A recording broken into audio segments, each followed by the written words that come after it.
Hello students, welcome back to the channel. मेरा नाम है ऋषभ शर्मा। हमने स्टार्ट करी थी एक बेहतरीन सीरीज जिसमें हम आपकी इकोनॉमिक्स के सारे चैप्टर लाइन वाइज खत्म कर रहे हैं।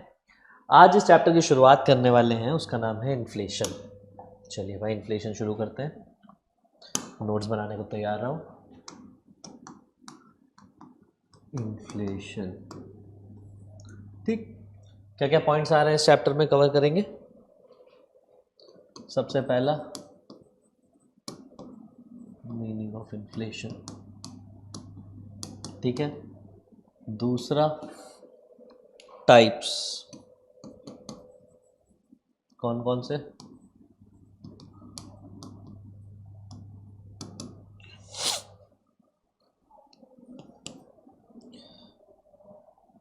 Creeping, walking,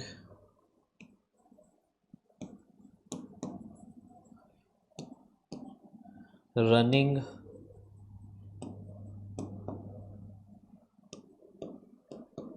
hyper.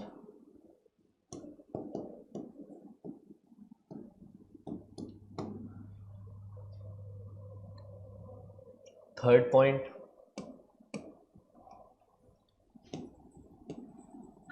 Demand pull and cost push inflation.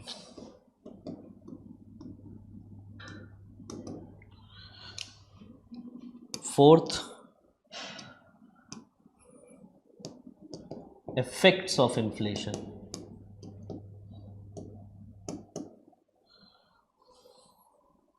और इसमें भी सिर्फ दो है, एक फिक्स्ड इनकम वर्कर्स और दूसरा फार्मर्स। चलो भाई शुरू करते हैं। पॉइंट्स नोट कर लो। देखो, तो इन्फ्लेशन को सीधे सीधे समझते हैं भाई। महंगाई, महंगाई, महंगाई आ गई यार, बहुत ज़्यादा महंगाई आ गई। महंगाई क्या है वैसे, इंडिया में अगर बात हो रही है तो इन्फ्लेशन रेट लगभग 4.25 से लेके 4.75 के इर्द गिर्द ही है, ठीक है। इसका मतलब क्या होता है, महंगाई आ गई है या इन्फ्लेशन रेट बढ़ रहा है। क्या है इन्फ्लेशन? इन्फ्लेशन में महंगाई मतलब चीज़ों के दाम महंगे हो गए भाई। लॉजिकली चले, चीज़ों के दाम महंगे हो जाने से क्या महंगाई हो जाती है? क्वेश्चन ये होता है। तो चीज़ों के महंगे होने से पहले ये समझिए कि जो रेट है वो किस तरीके से चेंज हो रहा है। गलत हो गया। इन्फ्लेशन लिख लो फटाफट। इन्फ्लेशन क्या होता है? परसिस्टेंट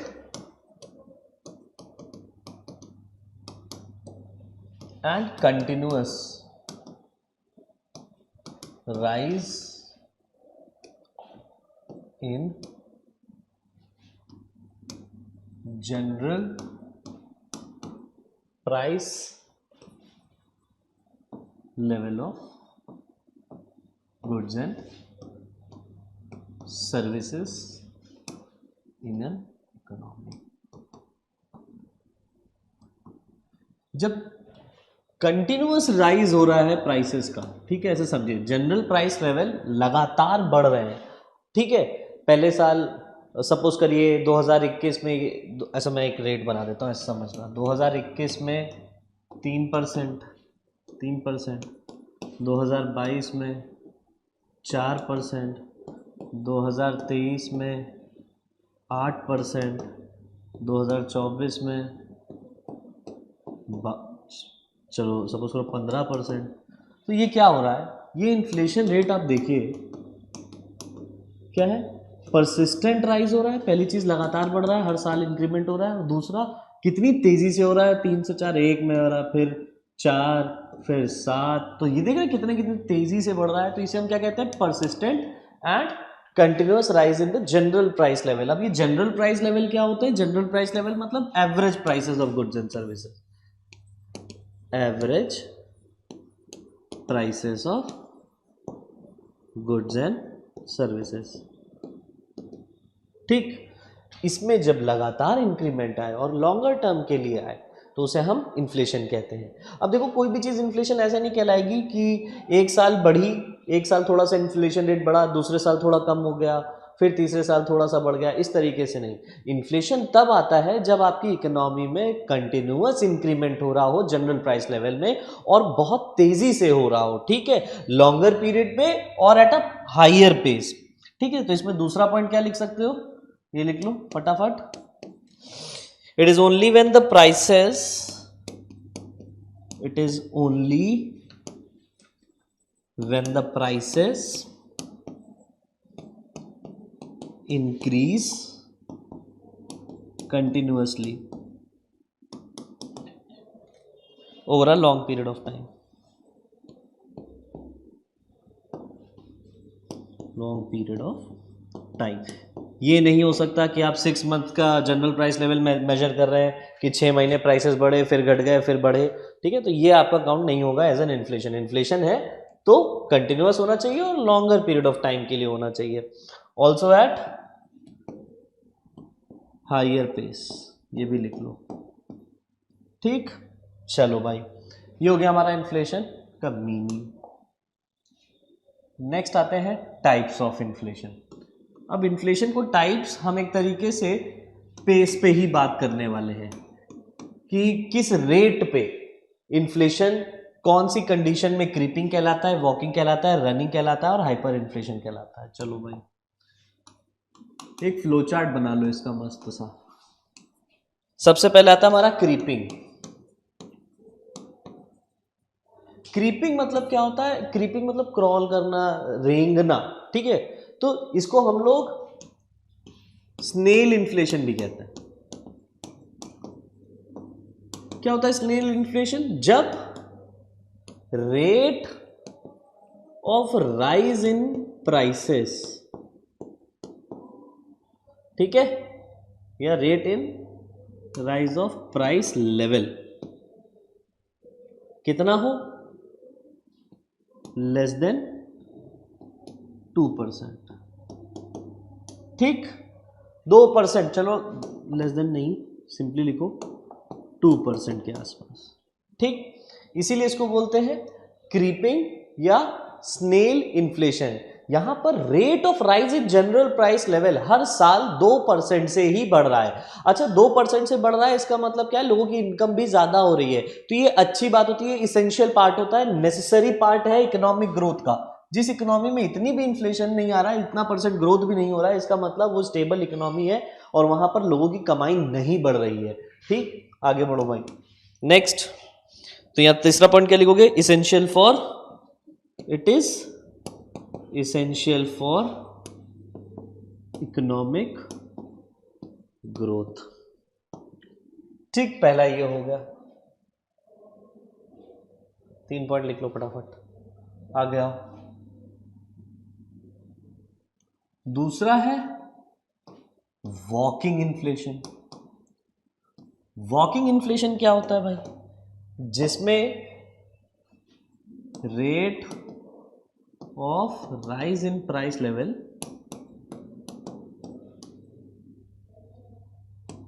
increases from 3 to 6%, ठीक है, 3 से 6% के बीच रहे और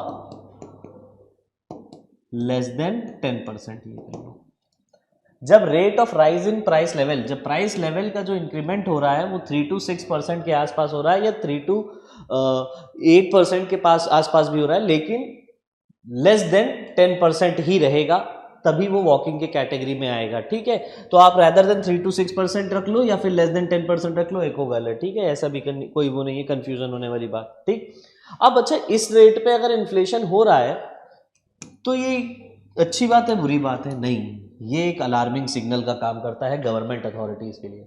अगर एक इकोनॉमी में 3 to 6% का इंक्रीमेंट हो रहा है जनरल प्राइस लेवल में, तो इट इज़ अ साइन कि बहुत जल्दी ही आप क्या बोलते हैं, आपकी इकोनॉमी वॉकिंग से रनिंग इन्फ्लेशन की तरफ बढ़ जाएगी और सिचुएशन आपके हाथ से बाहर होने लगेगी। तो it act as a government, it act as an alarming signal that government should work on certain monetary policies, जिससे इन्फ्लेशन कम हो सके या कंट्रोल में आ सके। ठीक है, तो तीसरा पॉइंट इसमें क्या लिख लो, वार्निंग सिग्नल फॉर गवर्नमेंट।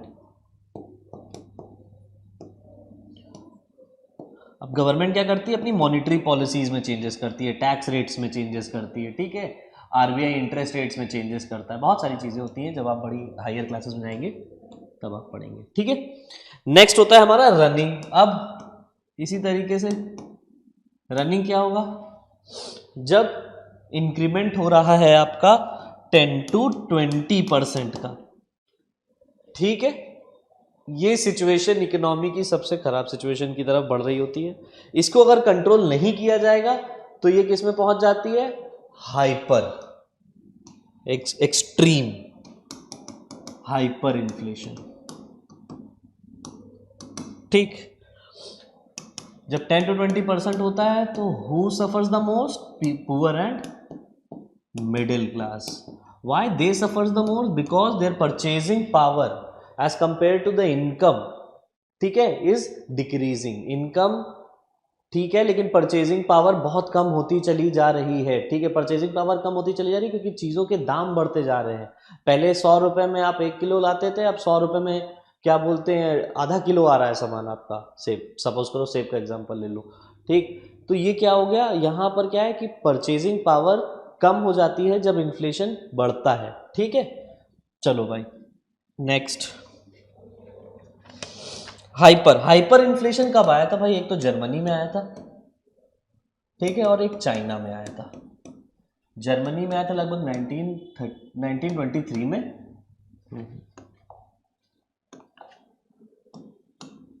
ठीक, फर्स्ट वर्ल्ड वॉर में।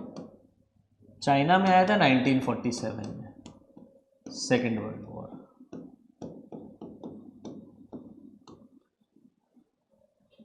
ये हाइपर इन्फ्लेशन इसलिए कहलाता है जब आपका इन्फ्लेशन रेट इस लिमिट को भी क्रॉस कर जाए, 20 to 100% के आसपास चलने लगे, तो वो उस सिचुएशन में आपकी इकोनॉमी हाइपर इन्फ्लेशन का पार्ट हो चुकी है। अभी तक ये इन्फ्लेशन सिर्फ इन दो इकोनॉमीज में आया है। ठीक है, तो ये हो गया टाइप्स ऑफ इन्फ्लेशन, 1 2 3 4। अब बात करेंगे डिमांड पुल और कॉस्ट पुश की। देखो भाई, इन्फ्लेशन ना दो वजह से होता है। इन्फ्लेशन क्या बोलते हैं, हमने ऐसा समझेंगे भाई, महंगाई दो वजहों से आती है। पहला, खाने वाले ज़्यादा हो जाएं और प्रोडक्शन बहुत कम हो, कंजम्पशन ज़्यादा हो रहा है, प्रोडक्शन कम हो रहा है। भाई खाने वाले 1000 हैं लेकिन जो प्रोडक्शन है वो मात्र 10 लोगों के हिसाब से ही हुआ है क्योंकि उतनी हमारे पास रिसोर्सेज थी। ठीक है, तो ये हो गया हमारा क्या, जिसे हम कहते हैं एक्सेस डिमांड या फिर डिमांड पुल या फिर एक्सेस डिमांड। और दूसरा होता है जब चीज़ों के दाम इसलिए बढ़ जाएं क्योंकि उनको बनाने के ही खर्चा बढ़ता जा रहा है। अब सपोज करो पेट्रोल प्राइसेस अगर बढ़ जाते हैं तो उसका इम्पैक्ट क्या होता है कि भाई पेट्रोल प्राइसेस बढ़ते हैं तो कॉस्ट ऑफ ट्रांसपोर्टेशन बढ़ता है, जब कॉस्ट ऑफ ट्रांसपोर्टेशन बढ़ता है तो cost of goods and services बढ़ जाता है। इस तरीके से क्या हुआ, मैंने कहा सपोज करो वेज रेट्स जब चेंज होते हैं, वेज रेट्स अगर बढ़ते हैं 10 to 20% अगर वेज रेट बढ़ गया तो भाई प्रोड्यूसर अपनी जेब से थोड़ी ना लगाएगा, वो अपना प्रॉफिट मार्जिन थोड़ी कम करेगा, वो भी प्रोडक्ट के प्राइस थोड़े से बढ़ा देगा। जब प्रोडक्ट के प्राइस बढ़ जाएंगे तो अगेन इन्फ्लेशन। तो ये क्या होता है, एक हो गया जब डिमांड ज्यादा है सप्लाई कम, और दूसरा क्या है जब चीजों की कॉस्ट, बनाने की लागत यानी फैक्टर्स ऑफ प्रोडक्शन जितने भी हैं वो सब महंगे हो जाए। ठीक, तो दूसरा होता है हमारा कॉस्ट पुश। ठीक, लिख लो भैया दोनों में क्या क्या चलता है फटाफट। तो डिमांड पुल में क्या आता है, it is a situation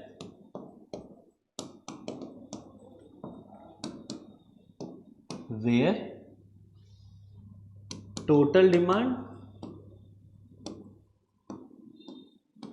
for goods and services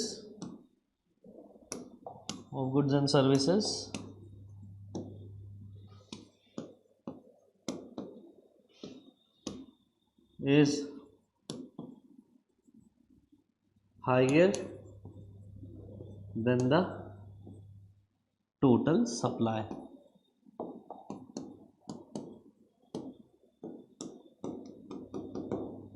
ठीक, डिमांड ज़्यादा है, सप्लाई कम है, तो भाई चीज़ों के दाम बढ़ जाते हैं। भाई खाने वाले ज़्यादा, बनाने वाले बहुत कम। ठीक, अब अभी देखो, जैसे तुमने रिसेंटली न्यूज़ सुनी होगी कि इंडिया ने राइस बैन कर दिया है, एक्सपोर्ट में अब नहीं होगा राइस। ठीक है, एक्सपोर्ट बैन हो गया रिलेटेड टू राइस। ठीक, अब ये क्यों किया गया? ये इसलिए किया गया क्योंकि अगर हमने ऐसा नहीं किया होता तो इंडिया में राइस की कमी हो जाती। अब क्यों, अब राइस की कमी हो जाती तो भाई डिमांड तो वही रहती लेकिन सप्लाई कम हो जाती, फिर इन्फ्लेशन आ जाता, फिर हमारी इन्फ्लेशन, हमें जनरल प्राइस लेवल में चेंजेस देखने पड़ते हैं राइसेस के और राइस से एसोसिएटेड कमोडिटीज़ के। ठीक है, जो भी आप प्रोडक्ट्स बना सकते हैं। ठीक, आगे बढ़ते हैं। तो टोटल सप्लाई, इसका शॉर्ट फॉर्म क्या हो जाएगा? व्हेन एग्रीगेट डिमांड, एडी माने aggregate demand, is less than aggregate supply corresponding to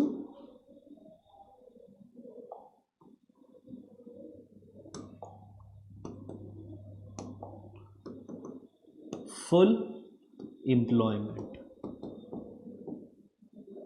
इसका क्या मतलब हुआ करस्पॉन्डिंग टू फुल एम्प्लॉयमेंट? मतलब हमने रिसोर्सेज को पूरी तरीके से इस्तेमाल कर लिया है। अब सपोज करो टमाटर की, अभी आपने देखे कि प्राइसेस बहुत ज़्यादा बढ़ गए थे। क्यों बढ़ गए थे? क्योंकि उतना प्रोडक्शन ही नहीं हुआ था। हमने जितना प्रोडक्शन किया था उसमें लोगों की डिमांड ही नहीं फुलफिल हो पा रही थी। तो जिसको जाइए भैया टमाटर खाना है वो ज़्यादा पैसे देगा। तो उस सिचुएशन में क्या था, हमने रिसोर्सेज तो पूरी इस्तेमाल कर ली थी लेकिन प्रोडक्शन ही कम हुआ, तो हम क्या करें? तो corresponding to full employment, full employment मतलब resources are fully and totally employed. ठीक, उसके बाद भी डिमांड ज्यादा पड़ गई और प्रोडक्शन कम। चलो भाई, ये सिचुएशन हो गई हमारी कौन सी? डिमांड पुल की। अब कॉस्ट पुश क्या होता है ये भी लिख लो।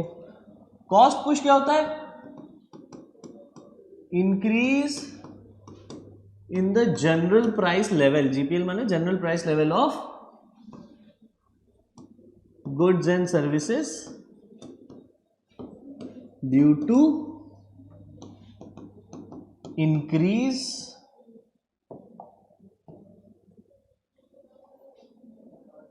in the prices of factors of production। ठीक, समझिएगा।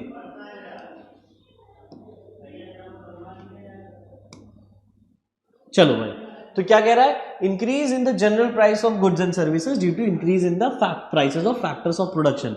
अब कॉस्ट ऑफ गुड्स में क्या आता है भाई? लेबर का खर्चा आ गया, मशीनरी का खर्चा आ गया, ट्रांसपोर्टेशन हो गया, ठीक है, ऑयल फ्यूल वगैरह कितना खर्चा हो रहा है, ये सारी चीज़ें तुम्हारी किसके एक पार्ट होती है? किसी भी प्रोडक्ट की कॉस्ट में आती है। ठीक है, अब अगर इन चीज़ों के दाम बढ़ जाते हैं, ऑयल के प्राइसेस बढ़ जाते हैं, वेज रेट्स बढ़ जाती हैं, ठीक है, रॉ मटेरियल महंगा हो गया, सपोज करो एक प्रोडक्ट तुम बनाते हो, उसको बनाने के लिए जो रॉ मटेरियल चाहिए वो महंगा हो गया, तो भाई तुम क्या करोगे? तुम भी चीजों के दाम बढ़ा दोगे। तो उसे हम कहते हैं कॉस्ट पुश इन्फ्लेशन।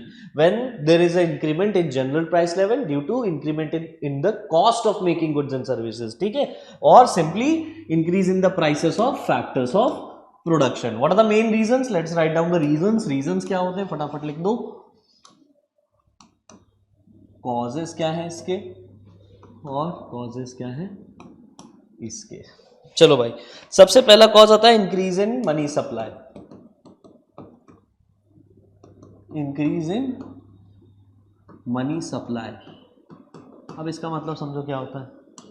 तुमने कहा सर यहां पर डिमांड ज्यादा है सप्लाई कम है, तुम मुझे बताओ तुम्हारी डिमांड कब ज्यादा होगी? जब तुम्हारी जेब में पैसे भी ज्यादा होंगे। जब पैसे ज्यादा होंगे तभी तो तुम्हारी डिमांड ज्यादा होगी। पैसे नहीं है तो कहाँ ठंडन गोपाल थोड़ी ना खरीद पाओगे कुछ। तो एग्रीगेट डिमांड ज्यादा होने का मतलब क्या होता है? तुम्हारी जेब में पैसा ज्यादा। तुम्हारी जेब में पैसा ज्यादा क्यों है? क्योंकि तुम्हारी इनकम जो है वो बैंक से ज्यादा आ रही है, ऐसे समझो। ठीक,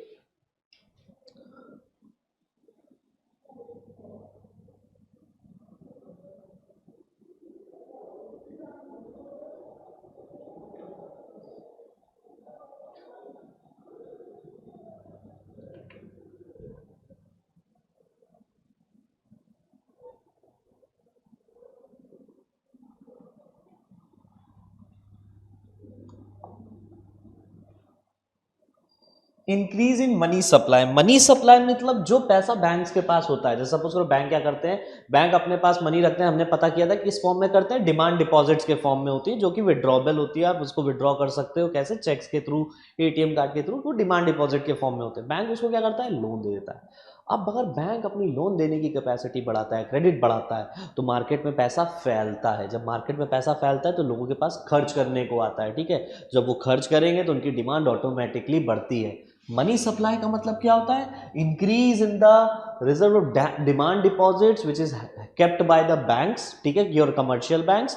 and if the demand deposits are increasing तो उनकी लोन देने की कैपेसिटी बढ़ जाती है, और जब लोन ज्यादा वो देते हैं तो क्या होता है भाई, मार्केट में पैसा फैलता है और तुम्हारी और हमारी सबकी डिमांड बढ़ जाती है और चीज़ों के दाम बढ़ जाते हैं।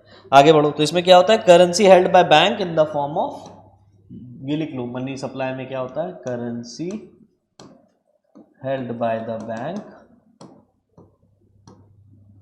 In the form of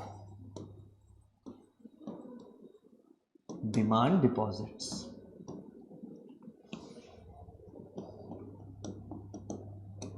is increased, तो क्या होगा, मनी सप्लाई भी बढ़ जाएगी। ठीक, मनी सप्लाई का पॉइंट आ गया। दूसरा क्या होता है,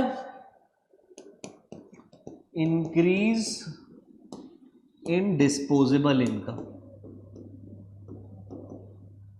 इंक्रीज इन डिस्पोजेबल इनकम, भाई डिस्पोजेबल मतलब क्या होता है, वो इनकम जिसको तुम डिस्पोज करते हो, ठीक है। डिस्पोज करते हो मतलब उड़ाते हो, स्पेंड करते हो, खर्च कर देते हो, ठीक है। अब अगर तुम्हारी खर्च करने की पावर ज़्यादा होती चली जा रही है तो तुम भाई, तुम्हारी डिमांड ज़्यादा होती चली जाएगी, ठीक है। Disposable income, income which you spent on the consumption, ठीक है, कंजम्पशन पे जो तुम खर्चा करते हो, सिंपली योर कंजम्पशन एक्सपेंडिचर, ऐसे समझो, ठीक। नेक्स्ट, ऐसे नहीं करते हैं, ऐसे इसको इतना लिखा रह देते हैं, आगे बढ़ते हैं। Next, population. भाई अब लोग बढ़ जाएंगे तो ऑटोमेटिकली डिमांड बढ़ जाएगी। अरे एक देश में 20 करोड़ रहते हैं, एक देश में 140 करोड़ लोग रहते हैं, तो भाई 140 करोड़ की डिमांड ज़्यादा होगी कि 20 करोड़ लोगों की डिमांड ज़्यादा होगी, सबसे सिंपल सा reason, population. Next, export, increase in export demand, या सिंपली इंक्रीज इन एक्सपोर्ट्स। भाई एक्सपोर्ट्स बढ़ते हो तो तुम्हारे घर में क्या फॉरेन इनकम आती है, फॉरेन इनकम, ठीक, फॉरेन इनकम आती है, अगेन तुम्हारी इनकम बढ़ जाती है तो तुम्हारी डिमांड बढ़ जाती है। एक्सपोर्ट करते हो, जब हम एक्सपोर्ट मतलब क्या होता है, अपने देश से दूसरे देश में सामान बेचना। जब हम अपने देश से दूसरे देश में गुड्स प्रोवाइड करते हैं, कोई भी सर्विसेज प्रोवाइड करते हैं, तो हमारी जेब में पैसे आते हैं, उसे हम कहते हैं फॉरेन इनकम, ठीक, जो आपने इनकम अर्न करी, ठीक, बाहर से। अब फॉरेन इनकम जो आई है, जाहिर सी बात है तुम उसको उड़ाओगे। जब तुम्हारी परचेजिंग पावर बढ़ जाएगी, तुम्हारी इनकम बढ़ जाएगी, जब इनकम बढ़ गई तो तुम खूब उड़ाओगे, जब तुम खूब उड़ाओगे तो भाई महंगाई, क्योंकि डिमांड ज़्यादा है और सप्लाई कम, ठीक। लिखो भाई, foreign exchange, increase in export relates to aggregate demand compare to aggregate supply. Next, high rate of investment. High rate of investment, भाई इन्वेस्टमेंट को तुम कैसे देखते हो, ऐसे देखो, दो लोग होते हैं इन्वेस्ट करने वाले, एक गवर्नमेंट, दूसरा प्राइवेट सेक्टर। गवर्नमेंट क्या करती है, ब्रिजेस बनाती है, बिल्डिंग्स बनाती है, रोड्स, इंफ्रा पूरा। गवर्नमेंट कंपनीज जैसे सेल, भेल, ये सब नाम सुने होंगे आपने, भारत हैवी इलेक्ट्रॉनिक्स लिमिटेड, ठीक है।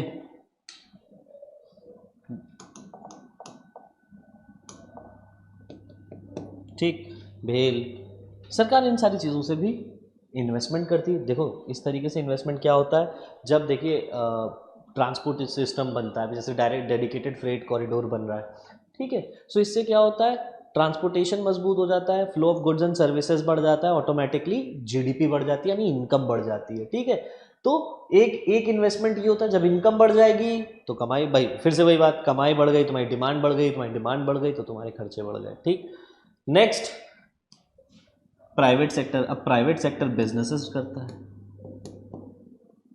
टैक्स पेयर होते हैं, टैक्स देता है। ठीक, इन्वेस्टमेंट प्राइवेट सेक्टर भी करता है और गवर्नमेंट भी करती है।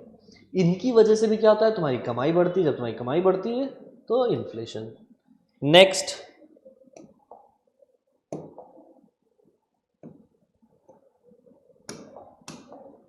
हाँ, next causes of cost push. तो कॉस्ट पुश के सिंपल एग्जांपल क्या है, सबसे पहले राइज इन वेजेस, भाई वेजेस ही बढ़ गई। दूसरा rise in prices of basic material. अभी बेसिक मटेरियल क्या होता है, मैंने कहा प्रोडक्शन के लिए कुछ बेसिक चीज़ें चाहिए, तुम्हें ऑयल चाहिए ताकि तुम्हारी फैक्ट्री चले, ठीक है, रॉ मटेरियल्स चाहिए, है ना, स्टील हो गया, ये सब क्या है, ये सब तुम्हारे लिए बेसिक मटेरियल है। इलेक्ट्रिसिटी, सपोज करो भाई बिजली भी तो चाहिए होगी, है ना, इलेक्ट्रिसिटी, ये सब हो गया, है ना। अब इनके इंक्रीमेंट हो गया प्राइसेस में, तो क्या करोगे भाई, कॉस्ट ऑफ गुड्स बढ़ जाएगी, तो rise in the prices of basic material like all these things. Next, oil price hike, लो वो भी आ गया, अलग से क्या लिखना, ऑयल प्राइस हाइक। ठीक, फिर कह रहा है administrative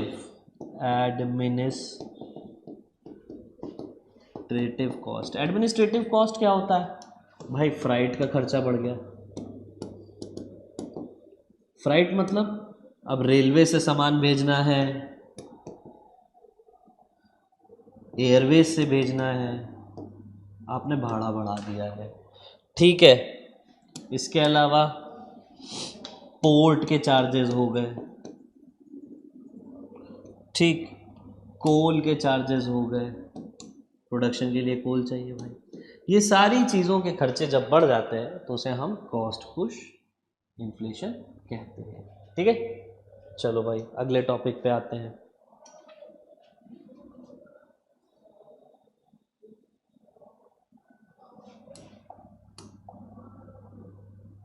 Effect of inflation on fixed income workers and farmers। चलो, effects of inflation,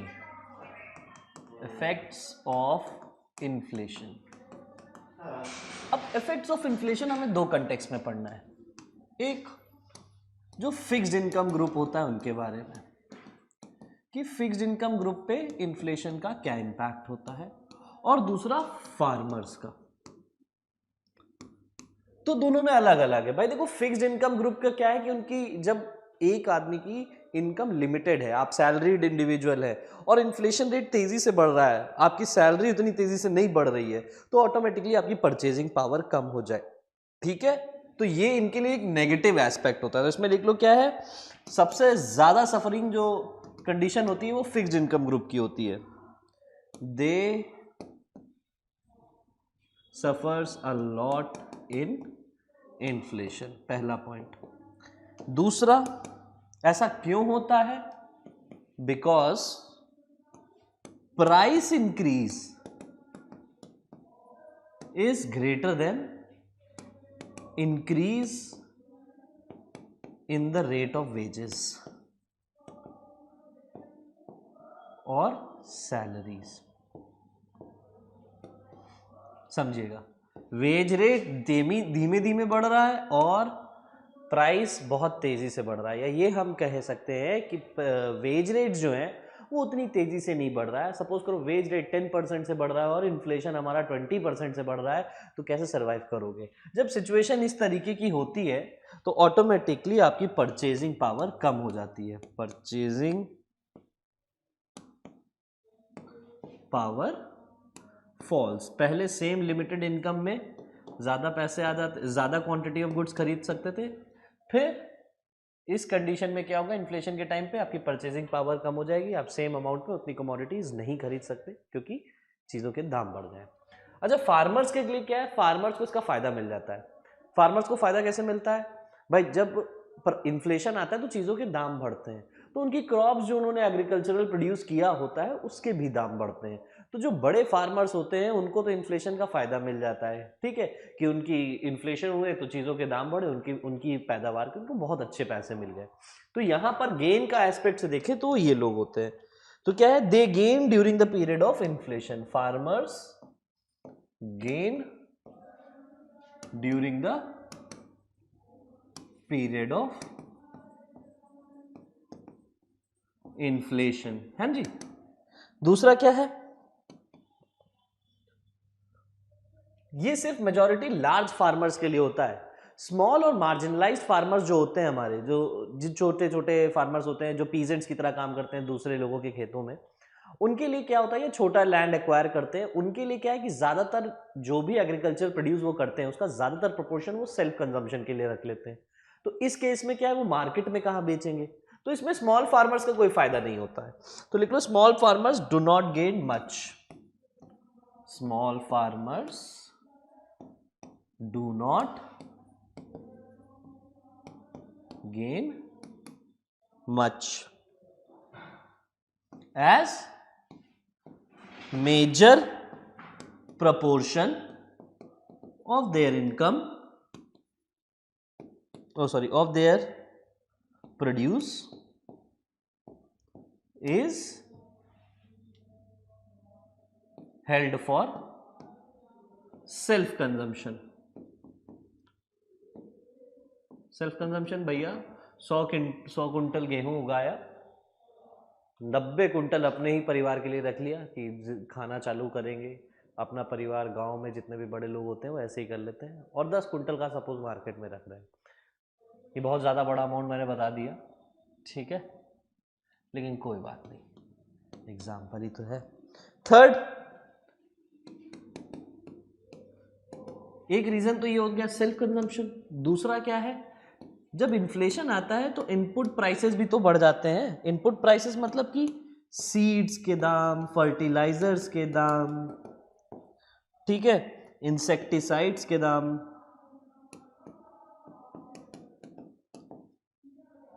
ठीक है, इनके भी प्राइसेस क्या हो जाते हैं, हाई हो जाते हैं, तो कॉस्ट ऑफ प्रोडक्शन बढ़ जाती है अगेन। तो इतना हुआ कि इम्पैक्ट जो है या इफेक्ट जो है फिक्स्ड इनकम ग्रुप के लिए बहुत गलत होता है, बहुत नेगेटिव होता है। They are the one who suffers the most, क्योंकि increase in prices are higher than the increase in the rate of wages और सैलरीज। इसका इम्पैक्ट क्या पड़ता है, जब इस तरीके की सिचुएशन होती है तो परचेजिंग पावर कम हो जाती है। एक इम्पैक्ट हो गया फिक्स्ड इनकम वाले के हिसाब से। फिर आता है फार्मर्स के पॉइंट ऑफ व्यू से। फार्मर के पॉइंट ऑफ व्यू से कितना है, कह रहा है सबसे पहले ये गेन करते हैं, इनको फायदा होता है। ये कौन से फार्मर्स होते हैं, जो लार्ज फार्मर्स होते हैं,